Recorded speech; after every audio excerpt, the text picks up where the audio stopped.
L'info du Grand Lille en continu. Adrien Lanois. Lundi 2 janvier 2017, bonjour à toutes et à tous, bon réveil sur Grand Lille TV, très bonne année et bien évidemment à toutes et à tous qui nous êtes fidèles. Aujourd'hui 7h15 dans un instant, la météo, l'infotrafic, vos premières infos du jour, un temps en sec, de belles éclaircies aujourd'hui, pas de précipitations et finalement pas ou peu de verglas ce matin. Météo France avait placé la région des Hauts-de-France, les départements du Nord et du Pas-de-Calais notamment en vigilance orange pour neige et verglas, mais les températures sont repassées au-dessus de 0 degrés cette nuit et ce matin à Lille, et 3 ou 4 degrés même prévus pour cet après-midi. Attention quand même bien sûr si vous devez prendre la route, prévision en météo complète après ce journal. La route justement, on en parle avec l'infotrafic, la carte de l'agglomération. Les ralentissements ont déjà signalé, vous voyez, sur le grand boulevard de Roubaix, l'avenue de Flandre, au niveau de Wascal, de Croix. Soyez prudents bien sûr sur les voies rapides et les routes secondaires. Pour l'instant sur les autoroutes, pas de problème pour circuler ce matin. On en reparle juste après ce journal. À la une de cette édition, tout d'abord nos bons conseils pour bien démarrer cette nouvelle année après les petits excès des fêtes et du réveillon ce week-end.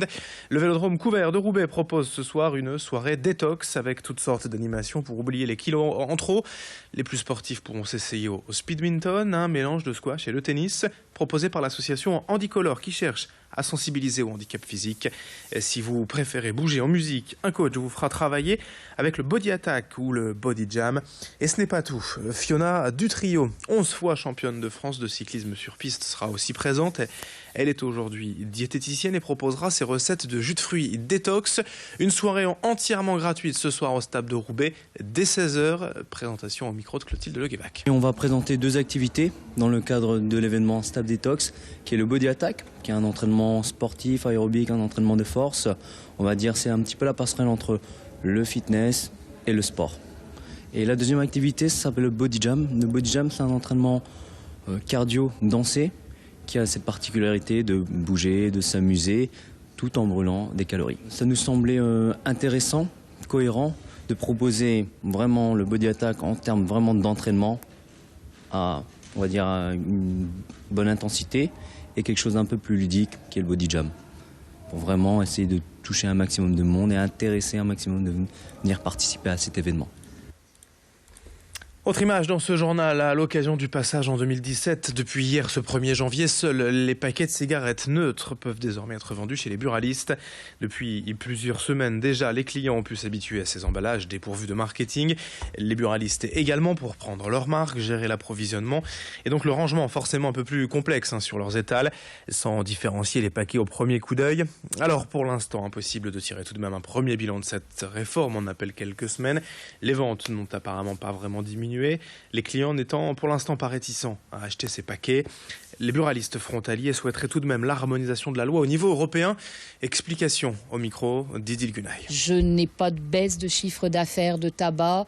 Je pense qu'on en verra un peu plus clair premier trimestre 2017. Mais je n'ai aucun client qui ne me prend pas un paquet de cigarettes parce que c'est un paquet neutre.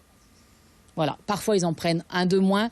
Ils sont un peu perturbés parce que beaucoup de références ont changé puisque les cigarettes à billes dites convertibles vont être interdites au 1er janvier. Donc, les fabricants ont déjà pris les devants et les ont déjà supprimés. Donc, au niveau du fumeur de convertible, on a des gens qui tâtonnent un petit peu.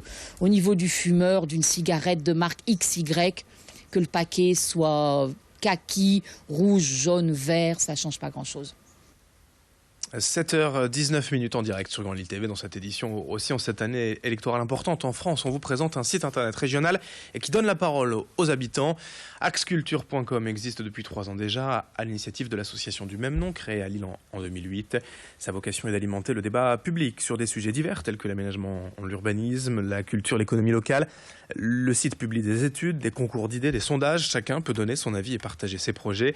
Évoquer notamment l'avenir du palais de justice de Lille ou l'avenue du peuple belge. Ici, les citoyens ont la parole directement pour être acteurs de leur territoire. Pourquoi ? Au micro d'Idil Gunay.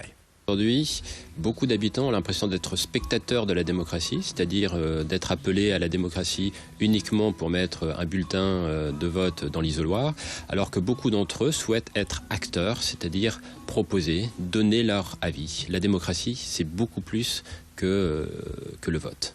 Les habitants aujourd'hui sont en demande d'abord de qualité, de cohérence, mais également ce qu'ils refusent aujourd'hui, c'est de se retrouver devant le fait accompli.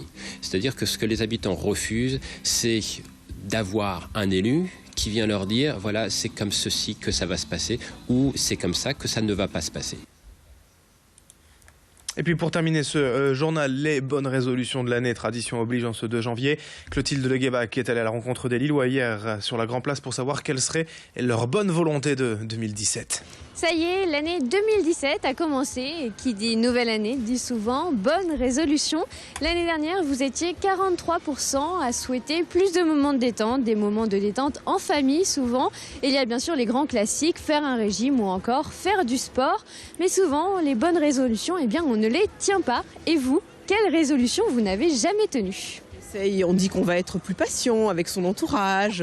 Voilà, toutes ces belles résolutions, on s'aperçoit à la fin de l'année quand on fait le bilan qu'on ne les a absolument pas suivies et que c'était totalement vain. Donc cette année, j'ai décidé de ne prendre aucune résolution en me disant que peut-être du coup j'essaierai de les tenir. J'arrive pas à tenir ma résolution de ne pas sortir et de maintenir un peu les révisions comme on devrait le faire parce que j'ai toujours des amis comme Margot pour me dire de sortir et m'entraîner et puis voilà.